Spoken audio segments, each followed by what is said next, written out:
Hello again, fight fans. Welcome to episode number 159 of the Neutral Corner podcast. I am your host, Michael Montero, for Boxing Monthly Magazine and BoxingMonthly.com. This is episode 159 for the week of February 23rd. And as I mentioned in recent episodes, this podcast is now on Spotify. We're on Spreaker, Google Play, iTunes. We are everywhere podcasts are found. So guys, go out there, follow us, subscribe, like, all that good stuff. And more than any of that, spread the word. We are building this podcast organically. And, I tweeted some stuff out last week, or maybe over the weekend, just about how most of these podcasts, most of these YouTube channels and Instagram accounts and Twitter accounts build up their subscribers and followers. They buy the shit. And it's really, really easy to spot them because you'll see some YouTube channels with 50,000 followers and the average video that they post, and they post 5 of them a day, the average video they post gets 100 views, 200 views, something like that. You don't have 50,000 subscribers and you're only getting 200 or 300 views. Now here on Montero Unboxing, what we like to do is we like to post quality. I might only be posting one video a week right now. Those of you who know me, you know that I'm going through a lot right now. Unemployment, getting a house together, an engagement. I got all kinds of things going on. I just became an uncle. So, look, more than anything, I'm going to post quality. And every Monday, you guys get the Neutral Corner. So we are on every platform out there, and I'm going to have an announcement in the next few weeks about live TNC. Yeah, you just heard that. TNC is going live very, very soon. Not going to have the call-in feature quite yet, but we're going to get the live chat feature going during the broadcast. So as I do the episodes every week, every Monday, probably going to be 7 p.m. Eastern Time, 4 p.m. Pacific Time every Monday. You guys will be able to chat with me as I go over news and notes and the review and the preview for every episode. And we're going to build in the call-in feature later on once we perfect the live video feature. So you guys are going to have to deal with my ugly mug back on YouTube for TNC very, very soon. And then, of course, even when we go live on YouTube with the podcast, the audio version will be distributed, uploaded and distributed very, very soon after we stop going live. So probably, let's say we go live from 7 to 8 p.m. By 9 p.m., the audio version of the podcast will be all over every platform in the world. So, guys, big stuff happening. I'm telling you, it's coming. But more than anything, guys, we like to give you quality over quantity here. And I thank each and every one of you for being a part of the journey as we continue to grow organically. We're not buying subscribers. We're not buying clicks. We're not buying followers. It's happening organically, and that's the coolest part. All right. Big bombshell dropped today in the boxing world in terms of news and notes. So let's get right to it. So the World Boxing Super Series finally, after months and months of nothing, announced some semifinal bouts. They're putting everything together because several fighters, really honestly, between you and me, guys, they threatened to pull out. And it wasn't just one; it was several of them, including some of the favorites to win the tournament, some of the tournaments. So they finally are putting together the semifinal bouts, and I was going to spend a lot of time on the news and notes portion of this episode talking about that. But then all of a sudden this morning, I'm looking at all my emails and my tweets, and I'm like, holy shit. This news comes out of left field with Tyson Fury, announces a deal with a co-promotional deal with Top Rank / ESPN, and that just supersedes everything. So the World Boxing Super Series semis, if you guys want to see me do a separate video just on that, I can, or I could just talk about that as those fights get closer in future episodes. But this stuff with Tyson Fury, this changes everything. This just flips not only just the heavyweight division upside down, but really the whole boxing world, because the biggest potential fight that could happen this year, outside of a third fight between Canelo and Golovkin, which I do think is still very possible, the biggest fight, figuratively and literally, in terms of weight and importance was the rematch between Tyson Fury and Deontay Wilder. And that thing was pretty much signed, sealed, delivered for mid-May, probably going just outside New York City in Brooklyn at Barclays. And that really looked possible. And I'm not just saying that because of rumors. You know, I've talked about it in recent weeks, but the WBC, the sanctioning organization involved with that potential bout, they postponed a purse bid. And they went ahead and mandated an interim title fight between Dominic Breazeale and Dillian Whyte. So this thing was basically signed, sealed, delivered, and then boom, Tyson Fury, the Gypsy King, flips everything upside down. I mean, talk about flipping the script. As I flip my notes to give a sound effect, because I don't have sound effects here, he just flipped the whole boxing world upside down. So, okay. Details about the deal, all right? And you guys basically, by now, I mean, you know how boxing news works. A lot of you guys probably know all this stuff, so I'm not going to go into crazy detail. But it is a co-promotional deal. Obviously, MTK Global is still advising him. And Frank Warren, Queensberry Promotions, that's still his promoter, Tyson Fury. But for his fights here in the United States, there's this co-promotional thing now with Top Rank. And part of this deal, this is a multi-year, multi-fight deal worth 80 million pounds, which is over 100 million US dollars. 2 fights a year here in the US. And Fury's fights will either be on ESPN or even if he fights overseas, ESPN Plus. And then his fights over in the UK will be aired on BT Sport. So that's going to continue, you know, what Frank Warren has had set up over there for a while. So it basically takes the brand he already had going in the UK and further adds to it here in the USA. So on the surface, this is a great freaking deal for Tyson Fury, right? Probably going to muddy the waters in the heavyweight division for a while, but long term, I think it actually does big things and better things for the heavyweight division. I'll get more into that in a minute here. But, you know, guys, I know several people in the media, and you guys could probably guess who I'm talking about, that I'm friends with who are in very good with the folks at Top Rank. I mean, they're friends. They know each other very, very well. And those guys didn't see this coming. This came out of nowhere. But I'll tell you something. If you look at Top Rank and the way that they do deals, okay, this did not come out of left field for Top Rank. They've been working on this shit for months now. And I'll tell you why I say that. Look at their recent actions. Of course, we could go over the history of the way they've done these kind of deals for decades, and I could point to several instances where they did it just like this, but let's just keep it to this instance, okay?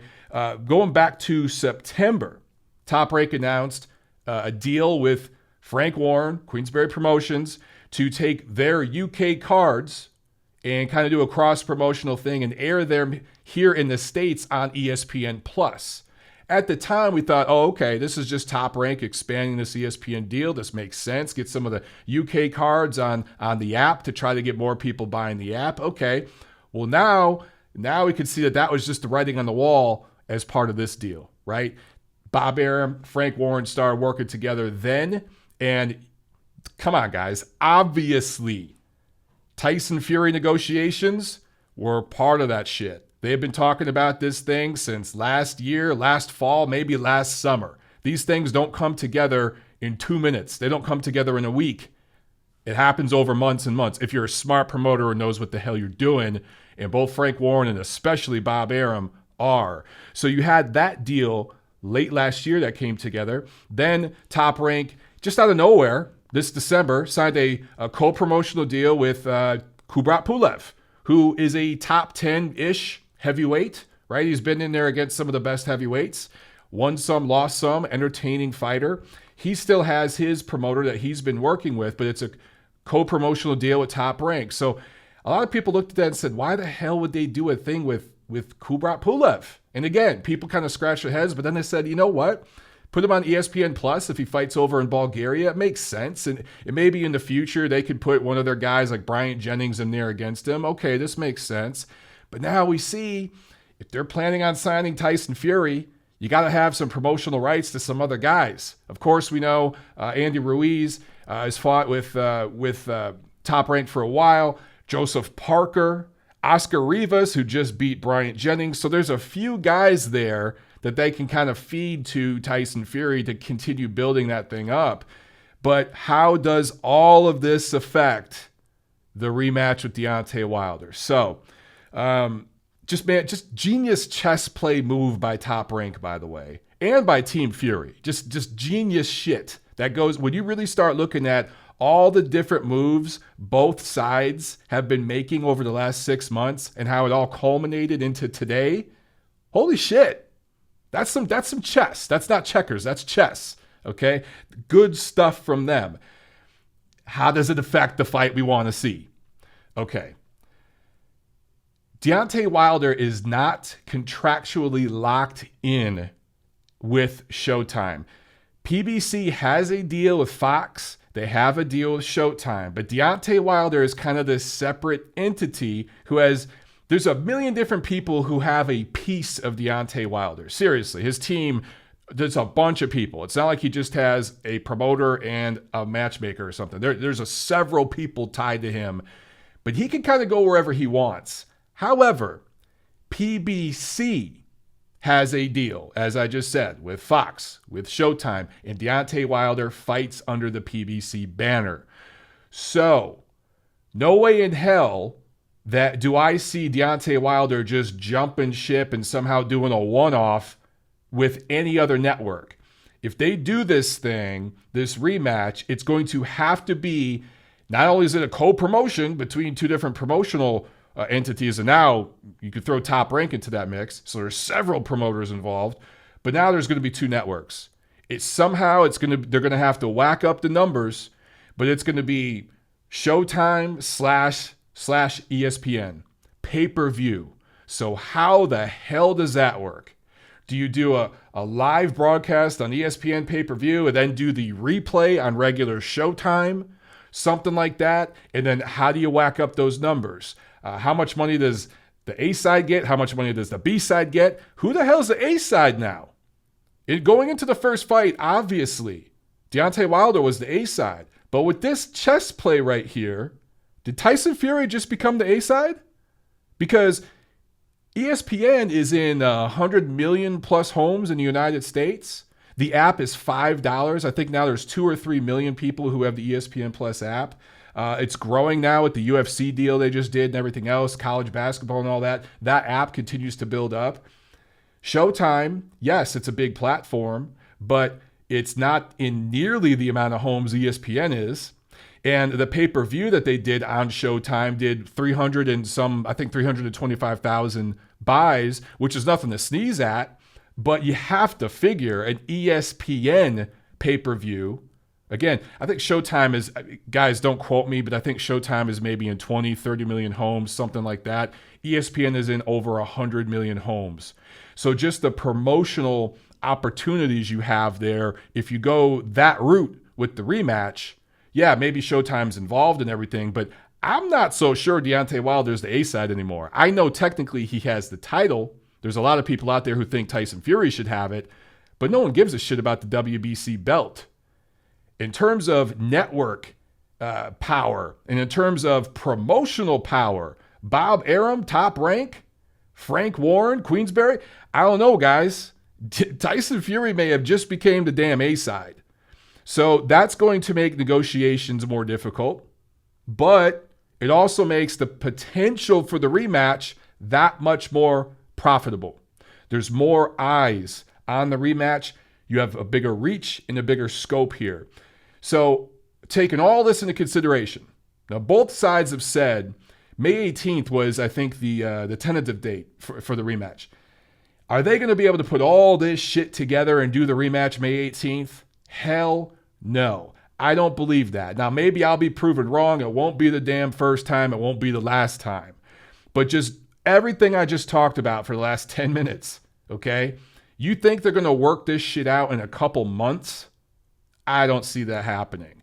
I'm not saying the rematch won't happen. I'm not saying it's not possible or likely because it's the biggest fight either guy can make right now in the foreseeable future because I don't think Anthony Joshua and his people want to play ball yet. I just don't. They're making too much money fighting whoever the hell they want. And they're trying to establish themselves in the American market now, going up against Dirrell Miller in June. So he's off the shelf right now, man. He's doing his own thing. He's doing basically what Canelo did for a few years before finally fighting Gennady Golovkin. That's what AJ's doing right now. So keep it to Wilder and Fury. Everything they have to work out with what I just mentioned, okay, as it relates to the different scope of this thing now. You have another promoter involved stateside. You have a huge network involved now. That further complicates things. I think they want the fight, but I just don't see them figuring all that shit out, getting all the lawyers and analysts and all these people in the room and figuring out all those numbers in just a month or so and making that fight for May. I think it's off. At least for now, that is what I would bet money on. Do I think it eventually happens? Yes. Do I think it'll be a bigger fight when it does happen? As long as they don't fuck it up and wait too long? Yes. But for right now, I think it's very likely that Deontay Wilder goes a different route and that Tyson Fury goes a different route, and they continue to circle around each other and negotiate that rematch. Let's see. What am I not thinking about here? What am I not mentioning? Possible negatives. Well, obviously, Anthony Joshua on DAZN. DAZN has made a substantial investment in Anthony Joshua. Do I see him fighting on any other platform? Do I see Canelo Alvarez, for that matter, fighting on any other platform? Hell no. They've spent too much money. They've put up too much damn money. Unless, let's say Wilder and Fury fight this fall. Let's say Wilder wins. Let's say Steven Espinoza and Showtime goes to the people at DAZN and says, we want to distribute a pay-per-view between AJ and Wilder, and we, Showtime/CBS, will pay you, DAZN, X amount of dollars to do this. And you can have rights to the replay and then the weigh-in and blah, blah, blah. And they whack it up that way. It is possible because DAZN is bleeding money and they need to get started to get a return on their investment. It's possible. It could be worked out. But on the surface, man, when you're putting up that kind of an investment and the two guys, AJ and Canelo, you want them fighting on your damn platform because you're putting up all that damn money. So I don't see AJ being a part of this anytime soon. But you've got AJ on DAZN. You've got now Fury on ESPN/BT Sport. And you've got Wilder on Showtime/Fox. There's always a possibility they could go to Fox and do some kind of pay-per-view there.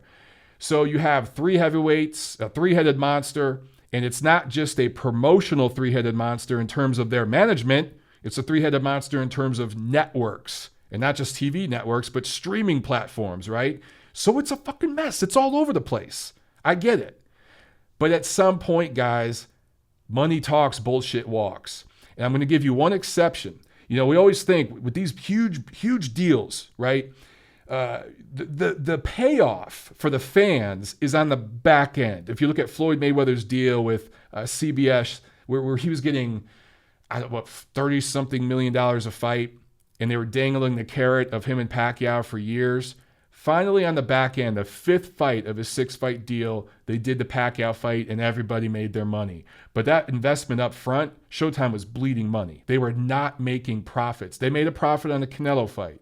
But the other 3 fights, the first 4 fights of that 6-fight deal, they lost money on 3 of them.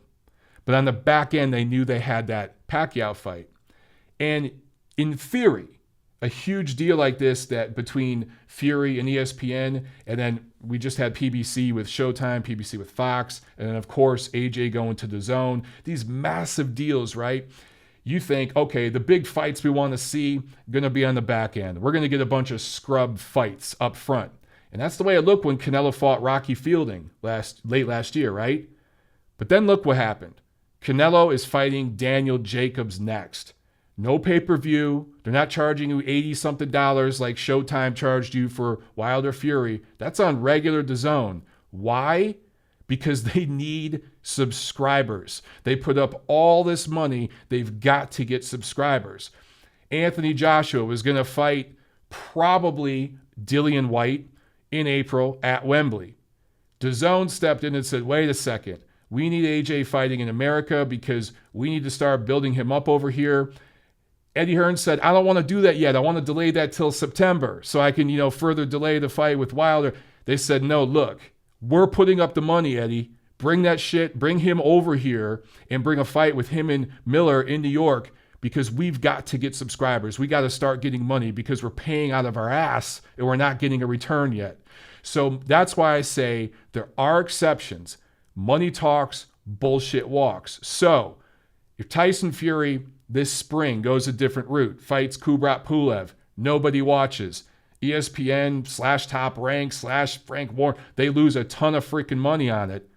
That's going to help them go to the negotiating table. At some point, he's got to fight Deontay Wilder for the folks at ESPN and for the very smart folks at Top Rank to make some of that money back. He can't fight Oscar Rivas, Joseph Parker, Kubrat Pulev, and make this is like $100 million for 5 fights, I think, guys. Do the math there.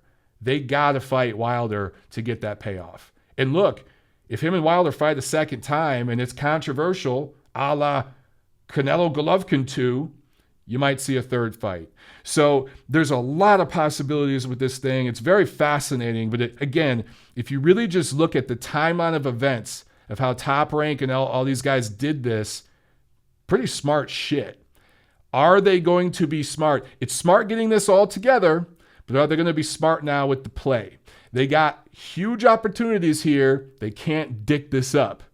We'll find out if they do. All right. Lots to review. So let's get into what we saw last week in the ring around the world. Real quick, guys, before I talk about the fights last Friday in Kansas, one more point I wanted to make. One thing that could clean up the possible mess in that heavyweight division with 3 different guys on 3 different platforms is the sanctioning organizations. The WBC, WBA, if they can work mandatories and they can have mandatory situations to get Tyson Fury in there against either AJ or Deontay, or they could do exceptions to have unification fights and things like that. So the sanctioning organizations, for all the shit we give them, they might be the saving grace at heavyweight. Hopefully they are. Let's see what happens. Anyway, last Friday, February 15th, Kansas Star Arena in Mulvane, Kansas. This was a showbox card from Salida Promotions. In the main event, Thomas Patrick Ward, a 122-pounder out of the UK, improved to 26-0 with unanimous decision against Jesse Angel Hernandez. And in the co-main, an Uzbekistani native who now lives out of Detroit, Shojahan Ergashev improved to 16-0 at 14 knockouts. As a southpaw out of Uzbekistan, unanimous decision in a close fight with Michael Fox, who suffered his first loss. Good competitive fight there. And Nico Hernandez, the flyweight 2016 Olympian out of that area, improved to 7-0 with an 8-rounder, a win on an 8-rounder. Also, same day, there was a card in Hinckley, Minnesota. It was Top Rank on ESPN, and it was at the Grand Casino in Hinckley. Rob Brant defended his WBA regular middleweight title with a TKO 11 win against Russian Tyson Baisangarov. Again, this was the first defense of that title. He won off of Ryota Murata back in October. Brant is 3-0 with 2 knockouts since his lone defeat to Jürgen Brammer back in 2017. That was at 168. So at 160, Brant is starting to carve out a little name for himself. And do I put him up there with the top elite fighters in the division, top 3 or 4 guys? No, but he's absolutely a legitimate top 10, maybe top 5 middleweight. And he's a player in that division, man. Saturday, February 16th, there was a PBC card from TGB Promotions from the Microsoft Theater in Los Angeles. This was PBC on Fox. And the main event was absolutely worthless, but entertaining. Leo Santa Cruz defended his WBA super featherweight title, and not super featherweight in terms of the division. It's still 126 pounds, but super belt. The WBA is 5,000 belts. Anyway, it was the third defense for Leo for that title over Rafael Rivera, a Mexican fighter who has now lost 3 of his last 4. So again, as I mentioned last week in the preview, since the Frampton bouts, for Leo. He has fought Chris Avalos, Abner, One Eye Maris, and Rafael Rivera. And by the way, I'm not making fun of Abner Maris when I say One Eye. Abner Maris is a good guy, a good fighter, and he's carved out a great career for himself. I'm just saying One Eye in terms of, the level of opposition he presents now for fighters. And believe me, Leo and his people, whether they knew the details or not, management there and that platform, they knew Mars' situation. So anyway, just Leo Santa Cruz has had soft opposition since the 2 Frampton bouts. It's time for him to fight Gary Russell Jr. Shit or get off the pot, guys. That fight has got to happen this year. It's only February. You've got 10 more months in 2019 to get that shit done. Obviously, Santa Cruz is the A side there. So make Gary Russell come to Los Angeles. He already came to LA before to fight Vasily Lomachenko. So no doubt he'd come to LA again. They could do a Staples, Microsoft Theater, wherever, StubHub. I'm not going to call it Dignity Health Sports Park. It's still StubHub, damn it. They could do it at any of those venues, but Staples makes a lot of sense. Bring Gary Russell out there, do the unification. That's the best fight, arguably, the most meaningful fight that could be made in that division right now, at least one of them. But don't forget about Warrington. I think Warrington against Oscar Valdez, that'd be an amazing fight just in terms of styles. But Russell and Santa Cruz are the more proven featherweights. They're the more proven guys, the more proven names. So that would be a number 1 versus number 2 matchup. I think it's the most meaningful fight that can be made at featherweight. It's an easy fight to make. It has a due date that was 2 years ago. Make the shit happen. Now in the co-main, Omar Figueroa beats John Molina. A battle of the juniors, a battle of very inactive fighters, and a battle between one guy who makes weight because he's a professional, that being John Molina, and one guy who never makes weight because he's an asshole, Omar Figueroa. They were going to do this fight at 140. He missed weight. They ended up doing it at welterweight. Yada, yada, yada. You guys have all heard it before with Figueroa, who's a nice guy, honest fighter, fights hard, entertaining, just isn't very professional. That's why I use the word asshole. For Figueroa, he had 1 fight prior to this since 2015. 0 fights in 2016. 1 in 2017. No fights last year. And then this fight. Bulk of his career at lightweight, yet he couldn't make 140 for this one. Comes in a little heavy. Molina has now lost 5 of his last 8 fights going back to 2014. So he has not been very active. 8 fights since 2014, although he was coming off a strong win going into this one. That was in 2017. He had no fights in 2018. He put up a spirited effort. It was competitive. He won some rounds, but Figueroa clearly won this fight. Now, the decision, there was some controversy on social media because the scorecards were wide. One judge had it 97-93. I thought that was a fine score. Another had it 98-92. Another had it 99-91, which is definitely too wide. Molina won more than a round or two. It was a competitive fight. But Figueroa won the fight. I thought he clearly won. I would give everybody more shit over the couple of those scorecards being wide if I cared about this fight. But this is such a meaningless fight that shouldn't be happening. It shouldn't have been televised on Fox. It's more of a Fox Sports 1 level kind of fight or something like that. So I just don't give a shit to care about a couple of the scorecards being wide. And yeah, one judge having it 9 rounds to 1, that's just a shitty card, obviously. I get that. But this fight shouldn't have happened anyway. It could have happened 2 years ago. So that's why I just kind of don't give a shit, to be quite honest with you guys. Also on this card, Ryosuke Iwasa scores a technical decision against Mexican Cesar Juarez. Iwasa, of course, out of Japan, wins the IBF 122-pound eliminator, not the title. He had the title. He lost it to TJ Doheny late last year. Now, even though coming off a loss, he came right into an eliminator fight for the IBF. So I don't know quite how that worked out, but there was a headbutt in the second or third round. I think second round. And both guys got cut. But Juarez was cut much worse. And it was a gash. It kept on bleeding. And finally, after the 10th round, goes to the scorecards. Iwasa wins. So he is now lined up to fight for the IBF title. But here's the thing. As I talked about last week, Doheny is going to unify his IBF belt with Daniel Roman, the WBA titleist. So those two guys are going to fight unified titles. And then the winner of that fight is eventually going to have to fight Ryosuke Iwasa.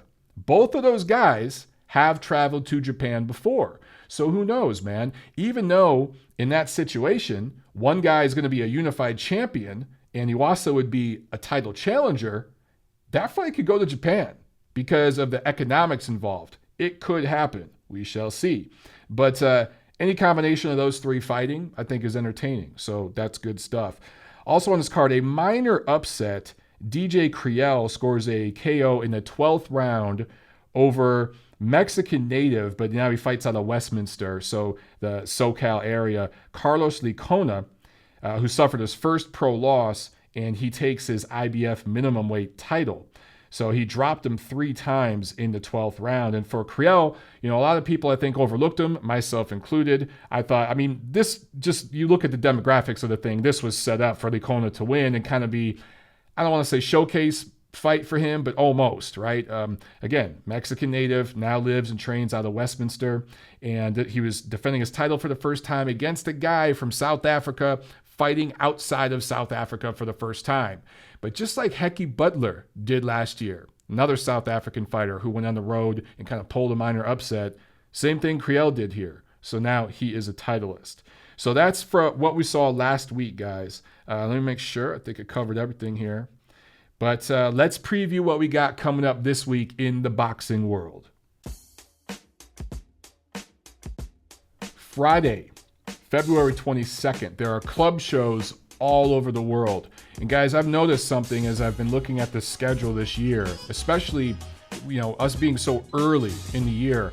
I'm seeing club shows every damn weekend, Thursday night, Friday night, Saturday night, even Sunday night, all over. In markets that I'm not used to seeing them, at least not as often. It's great. The boxing business right now is having really, really an upsurge at the club level. And I love it, man.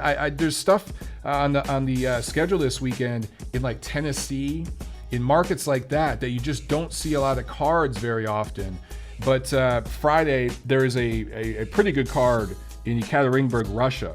So if you guys can find a stream of this, check it out. But there's a lot of Russian-based undefeated prospects. A lot of guys who had very good amateur records. Guys with about 10 wins or so out of Russia. They're not all Russian-born, but from that part of the world, but they're now based out of Russia. And Yekaterinburg, that's a city that has had more and more of these type of cards that I've noticed. And a lot of these young Russian-based prospects are kind of cutting their teeth in that market there and building up a fan base before they branch out as they get closer and closer to contender status and start fighting in different markets. But if you can find a stream of that one, good to go. Here in the USA, though, there's a Telemundo card from Kissimmee, Florida. Star Boxing is doing a card from Huntington, New York, that they are streaming on Facebook. So there's going to be stuff on Facebook, Telemundo, and as I said, club shows all over the place. A lot of you guys that are listening to this right now from Texas, from Tennessee, from all kinds of different states, coast to coast here in the USA, you know what I'm talking about. There's cards in your local market. I think that's so awesome, man. I think it really is an exciting time right now to be involved in the sport. There's all these different things happening. There's changes happening. Some of it obviously is not going to work out, but some of it will. And the business is just changing. But one of the good parts of that is we're seeing more club shows. And I'm telling you guys, 5 years ago, when I really started getting into the sport, covering the sport a lot more aggressively, full time, if you will, I didn't see this many club shows on the schedule. I just, you saw them in LA, you saw them in New York, obviously, but you didn't see them in the secondary and third tier markets. You just didn't see them all the time, especially this early in the year. So it's good stuff, man. Anyway, if you guys live in a market where you're having one of those club shows and stuff, let me know, man. If you're watching this on YouTube, just in the comments section, mention it or talk about it, or tweet me. leave a message or something, a DM or whatever, and let me know, because I just think it's so cool that we're getting more and more of those kinds of shows in these other markets where it's been missing for a while. I think there's just this resurgence happening that's really, really good for the sport. Anyway, that's Friday.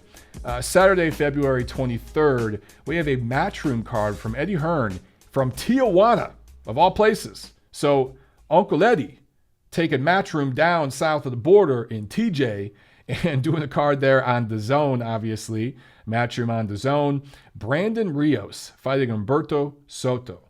That should be fun. Do I think either guy is a serious threat to anybody in their division right now? No, I don't. But just style-wise and where this fight is and everything else, this is going to be fun. And look, some of you might be calling me a hypocrite because I just bashed the shit out of the fight between Omar Figueroa and John Molina. And this fight is pretty much at that level. But then again, it's not. Because I think that both Rios and Soto collectively have accomplished more in their career than those other two guys I mentioned before. And these guys will make weight. So it should be fun. Also on that card, undefeated prospect out of Cancun, a lot of people are excited about, Joselito Velasquez, who is 25 years old. He's a 2016 Olympian out of Mexico, flyweight, 7-0, 6 knockouts. He is currently scheduled against TBA, Tom Bob Anderson, on the undercard. They will find somebody. Whether he's driving a cab right now, he might be riding a donkey right now. Who the hell knows? But they're going to find somebody. And they're going to put him in the ring against this guy, and Velasquez is going to knock him the hell out. It'll be fun to watch. From the O2 Arena in London, ITV Box Office is going to air this card in the UK, and it was picked up by Showtime here in the USA. James Degale fighting Chris Eubank Jr., 12-rounder at 168 pounds. Yeah, I don't quite know what to make of this fight.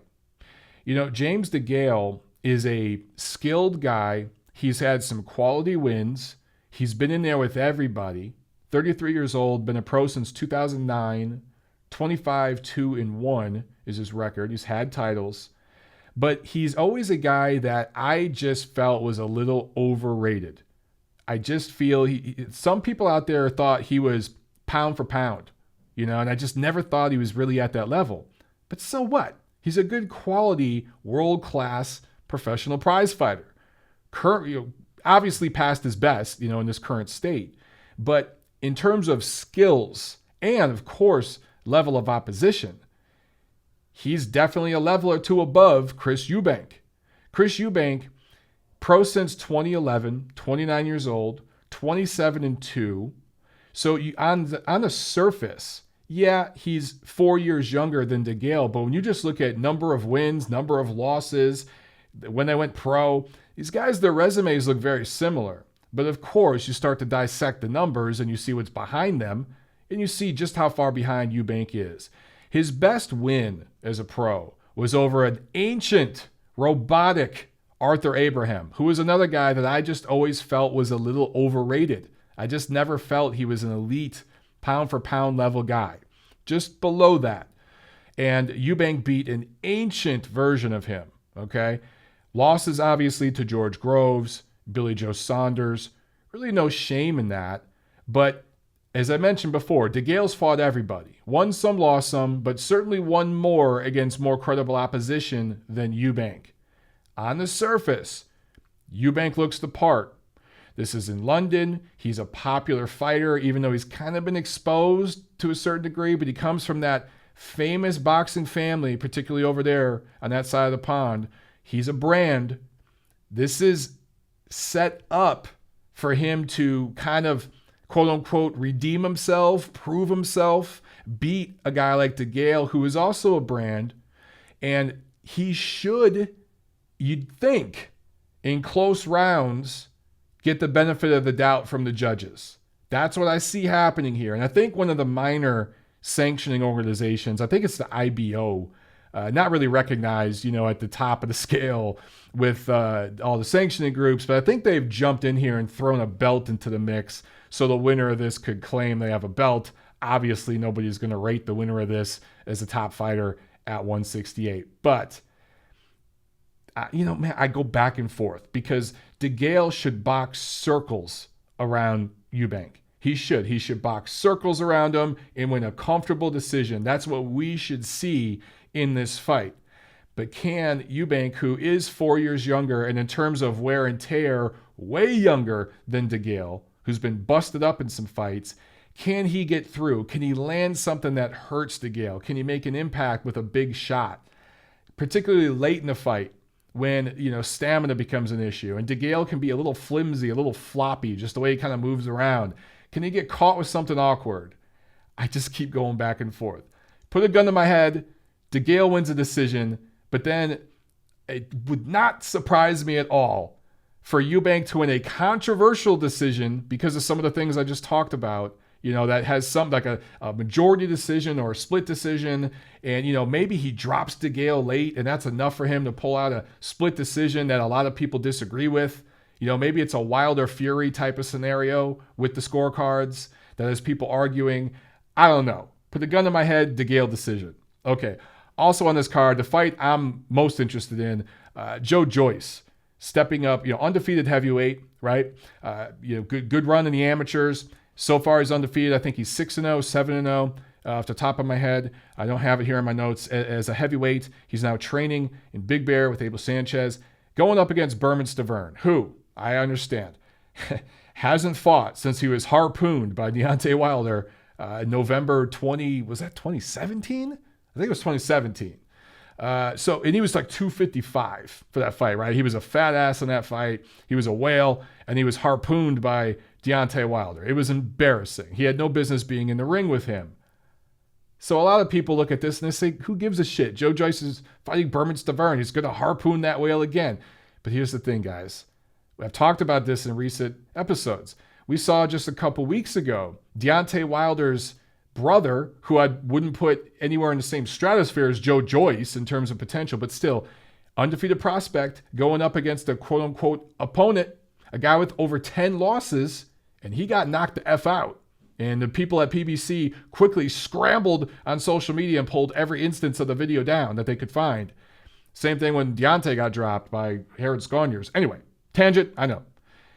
Joe Joyce, on paper, he's supposed to flatten Berman Stavern, but Berman Stavern's been in there with everybody. Not everybody, but most of them. He has a lot of experience, and he's coming into this fight. Maybe that rest, maybe a year and a half off has helped him out. Maybe he's got some focus, and he wants to come in there and derail the Joe Joyce train. So you can never take fights like this lightly, especially with heavyweights. So don't sleep on this fight. I want to see it. I want to see what Joe Joyce looks like, even if it's we already know it's a faded version of Stavern. Is it a completely shot version of Stavern? If it is, all that experience still matters, and I want to see what Joyce does with a guy like that. And that will tell us a lot about him and if he's ready to start contending yet or if he's still a project. So I'm interested in that fight. It's always different with heavyweights, guys. Always. One punch changes everything. One other card this weekend, Minneapolis. So Minnesota getting two weeks in a row of boxing action out of Minnesota. See, this is exactly what I'm talking about. You're getting cards in markets all over the country that you just don't see as many cards as frequently as this. I think it's good for the sport. Although this one kind of doesn't make sense. Minneapolis Armory in Minneapolis, Minnesota, PBC on Fox Sports 1. You have Anthony Dirrell, a guy from Flint, Michigan, against Avni Yildirim, a guy from Turkey, fighting in Minneapolis. How the hell does that make any sense? I guess Michigan is close enough to Minneapolis. I don't know. Anyway, they're fighting for the vacant WBC super middleweight title. That is the title that David Benavidez used to have, but he sniffed that one away, if you know what I mean. So he no longer has that title, and these two guys will fight for it. Yildirim, to his credit, he won an eliminator in his last fight, a title eliminator. So he was in line to fight for that title. He earned his spot. Whether you agree with who he had to beat to get there or not, it was last September in Germany. He won a majority decision against Lolanga Mak. And he has one loss. And of all people, that was against Chris Eubank Jr. back in 2017, a KO3 loss. So that tells you the level Yildirim is at. Yeah, he won the eliminator, but it was against no longer Mock. And his one loss was to the very average Chris Eubank Jr., and it was by KO3. So not exactly the elite level fighting for a title. Go figure, WBC. And Dirrell, his best win was when he beat Sakio Bika back in August of 2014, which was for this very same belt, the WBC super middleweight title. That was at StubHub. I covered that card ringside. That was one of the worst, quote-unquote, title fights I have ever covered. It was god-awful. Just a horrible, horrible fight. My dick is shriveling right now, and my balls are shriveling just thinking about it. It was really, really bad. But he briefly held the WBC title. Lost it in his very first defense by majority decision against Badu Jack. So he's trying to get that title back. And, you know, skill-wise and everything else, and in terms of opposition faced, you got to favor Dirrell. He's probably going to win by decision. It's probably not going to be the most scintillating fight you've ever seen. Probably better than his fight with Sakio Bika, though. Although they ain't saying much. I took a shit last week that was more entertaining than that fight. But he's probably going to grab a title here. And at some point, David Benavidez will fight Dirrell for that title again and knock him out. So round and round and round it goes. All right, guys, that's it for this week. Let me know what you think about this Wilder Fury rematch situation. What am I missing? I know I'm hitting on some points here, but what am I missing? And then, of course, get the word out. Spotify. Get on there and watch us. Listen to us on Spotify. All right, guys, that's it for TNC 159. I'll see you at the fights.